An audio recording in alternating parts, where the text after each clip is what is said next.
তুমি কি কখনো এমন কাউকে মিস করেছো যার নাম তুমি জানো না, মুখ ঠিক মনে নেই, তবুও মনে হয় সে তোমার জীবনের গুরুত্বপূর্ণ কেউ?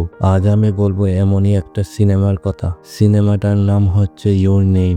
এই গল্পে আছে দুজন মানুষ, তাকি আর মিৎসুহা। একজন টোকিও শহরে নিজের জীবন নিয়ে ব্যস্ত, আর একজন ছোট্ট গ্রামে শান্ত পরিবেশে বসবাস করে। হঠাৎ একদিন সকালে ঘুম থেকে উঠে দেখে তারা একে অপরের শরীরে জেগে উঠেছে। প্রথমে তারা অবাক হয়, ভয় পায়, তারপর ধীরে ধীরে শুরু হয় যোগাযোগ। ফোনে নোট রাখা, ডায়েরিতে মেসেজ লিখে রাখে।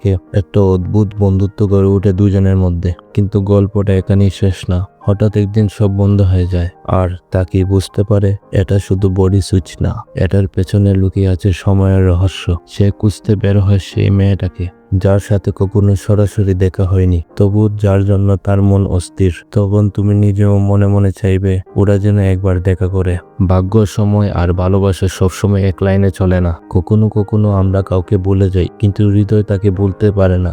যদি তুমি এমন গল্প পছন্দ করো যেখানে ভালোবাসার সময় কেউ হার মানায়, তাহলে ইয়োর নেম তুমি চোখ বন্ধ করে দেখতে পারো। এটা তোমার ভালো লাগবে। আমি এই অ্যানিমিটাকে 10-এ 10 দেব। এরকম আরো ভিডিও পেতে চ্যানেলটি সাবস্ক্রাইব করে পাশে থাকবেন। ধন্যবাদ।